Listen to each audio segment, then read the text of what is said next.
Coming up next, from San Fran Freak Show, The Savage Nation, from Talk 910 KNEW. Listener discretion is advised.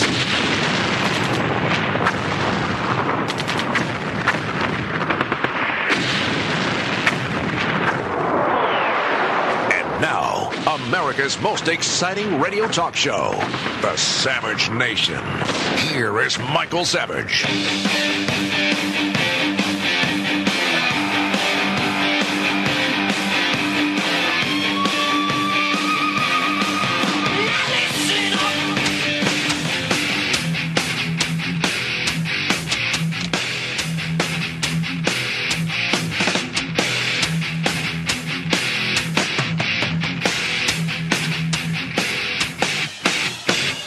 This is the Savage Nation. Chris Stigall in for Dr. Savage. Michael, thank you for the invitation and the opportunity while he rests and takes a well-deserved day. It is a thrill to be with you on the Savage Nation. The phone number, 800-449-8255. 800-449-8255 as he continues to busily process your orders and put together what will be the most important work, I suspect, Dr. Savage would say, of his professional career. I don't know, and I've not talked to them about it, but I suspect not only is it the most important work he's ever done, but I suspect he will say it is not just the most important work he's done for himself, but for all of talk radio. And for that, I am truly, truly honored and thrilled to be here to tell you about his latest book, Banned in Britain, michaelsavage.com, where you can read a lot about this today. You've been listening, Savage Nation, to Michael tell you the story of what has been a real nightmare for the man.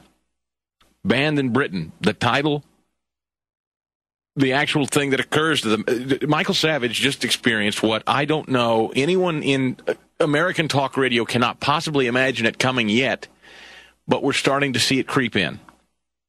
Talk show hosts across the country are starting to see, in big ways and small, we have always known, have we not, if you listen to talk radio, that hosts, both local, both syndicated, across multiple spectrums, we have seen slow, incremental creep of talk radio hosts being censored and silenced, kicked off television networks, kicked out of newspapers, kicked off radio stations, hassled, harangued by politicians and legislation, and the ultimate, really.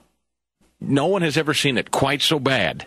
No one has ever been in the crosshairs of something quite as aggressive as Dr. Savage has been in Great Britain. And, of course, if for some reason you don't know by now what I'm talking about, the ongoing Home Secretary fight versus Michael Savage, the Office of Home Secretary, Jackie Smith, the former Home Secretary in Great Britain, who put him on a banned list. And some of the reading you can find at michaelsavage.com if you want to take a peek at the book he's putting together, because no one, frankly, will publish it.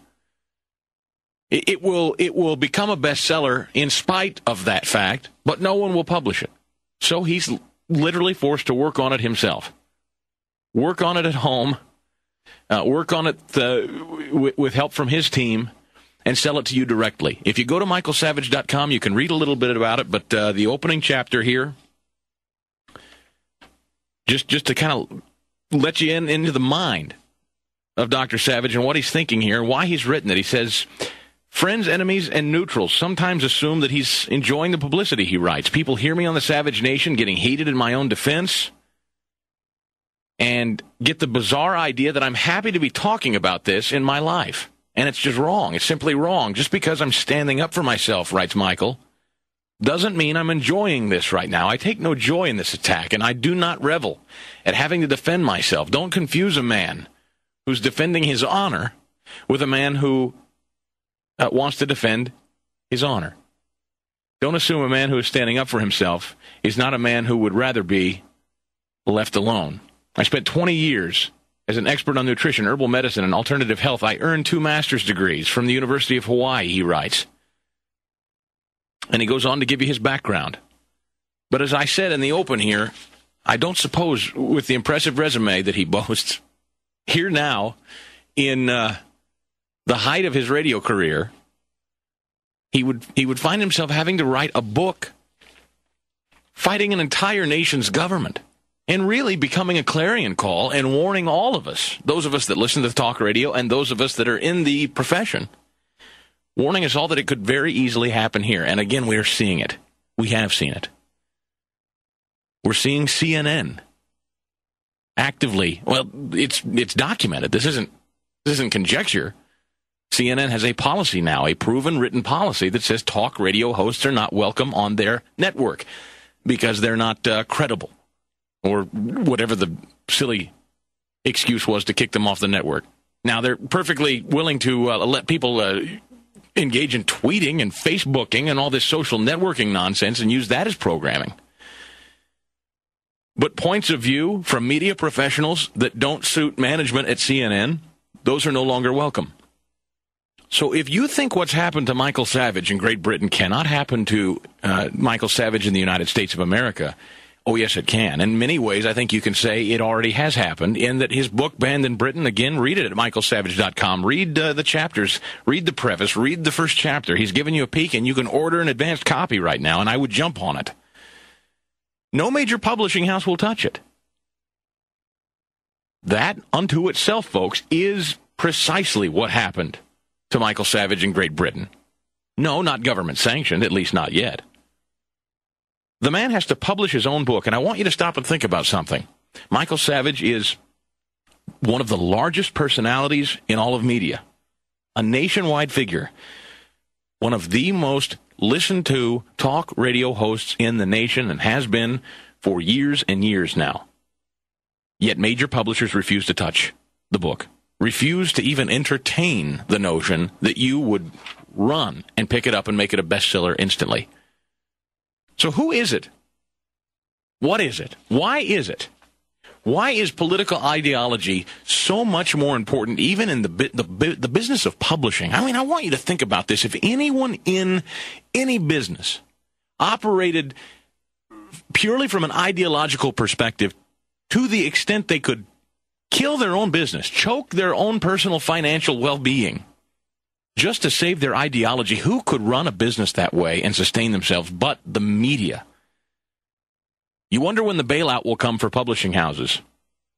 Some of the most successful words ever written have been in the works of Michael Savage, and they won't touch it, they won't print it. And I would just ask you, why? Is it really just a matter of ideology? Have we come to a place where major publishing houses are so ideologically opposed to Michael Savage, so afraid of him, even though they know it would sell? That's, and the left charges constantly that, the almighty dollar is evil, that profit is evil, and that maybe they're just living out their theory and their philosophy. Publishers don't make money, is that it? It's just the benevolent work of publishing great things that they find insightful or acceptable. They're not in it to make money? Maybe that's it. Maybe that's why socialized medicine makes such sense to so many people in publishing and in media in New York and other major publishing houses across the country. Socialized medicine makes sense because they're not interested in making money or having huge success with a book like Banned in Britain. I don't know. Maybe you can explain it to me. I'd love to know. 800-449-8255 is the phone number. And you look at the headlines today, there are three that stand out to me immediately that go hand in hand, and it's not just talk hosts anymore, folks. Let's be clear that not just talk radio hosts are victims of Big Brother and censorship and intrusion into your lives. We know these town halls across the country have been gatherings of liberty-loving people who have said enough's enough. And I feel the encroachment of government and the heavy hand of government. It is creeping and creeping and creeping progressively into my life, and I want it stopped. People are getting up off their couches in ways we have not seen in decades, arguably ever, with this kind of passion and this sort of motivation and self-interest. People are headed to these town halls to tell their elected representatives no. As well you should. Because it's not just about Michael Savage. It's not just about talk radio hosts. It is about everything from what you're making. If you're an executive out there, I know there are a number of high-level executives that listen to the Savage Nation. This Payzar, Kenneth Feinberg, official government title, Special Master for Compensation. I mean, it's a stunning thing. We have an unelected, appointed czar, the name just creeps me out, pay czar, Kenneth Feinberg, who now has the ability to regulate salaries of individuals running individual private companies out there if they took government money at any point. Not from this day forward. He can even retroactively go back and physically dig into the accounts of executives in this country who have already earned a wage. This guy has said, courts be damned, you have no recourse, I am the final say. I have the ability to reach into your pocket and take from you what you have already earned. Now, we can have on another show on another day whether certain Wall Street executives have benefited by questionable means. And I know Michael Savage has discussed that on this show a number of times. But more to the point, the broader point is there is an individual appointed, not elected, in the federal government that is now quite literally getting physically into people's pockets